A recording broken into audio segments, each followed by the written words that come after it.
Animal, Pushpa 2 లాంటి black బస్టర్లో నటించిన రష్మిక మందన ఈ రెండు చిత్రాలు పాన్ ఇండియాలో గ్రాండ్ సక్సెస్ అయ్యాయి. వరుస విజయాల్ని ఆస్వాదిస్తున్న రష్మిక తాజా ఇంటర్వ్యూలో తన డైరెక్టర్లను ఆకాశానికి ఎత్తేసింది.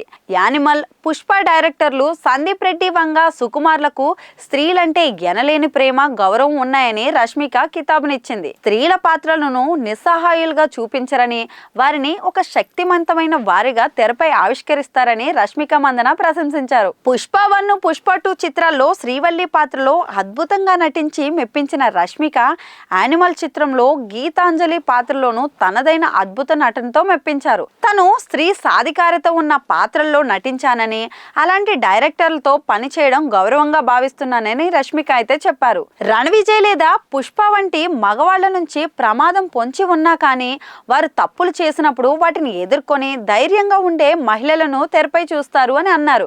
మహిళలపై సందీప్, వంగ, సుకుమార్లకు ఉన్న గౌరవమే తన సినిమాలలో బలం అని కూడా వ్యాఖ్యానించారు. అల్లు అర్జున్, రణబీర్ కపూర్, విజయ్ దేవరకొండ లాంటి సహనటులు తనకు కెరీర్ పరంగా వెన్నుదన్నుగా ఉంటారని, తనకు ఎప్పుడైనా సపోర్ట్ అవసరమైతే వారి సలహాలు, సూచనలు తీసుకుంటానని రష్మిక తెలిపింది.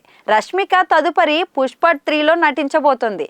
విక్కీ కౌశల్ హిస్టారికల్ మూవీ చావాలోనూ రష్మిక కథానాయికగా నటించింది. త్వరలో ఈ చిత్రం కూడా విడుదలకి సిద్ధంగా ఉంది.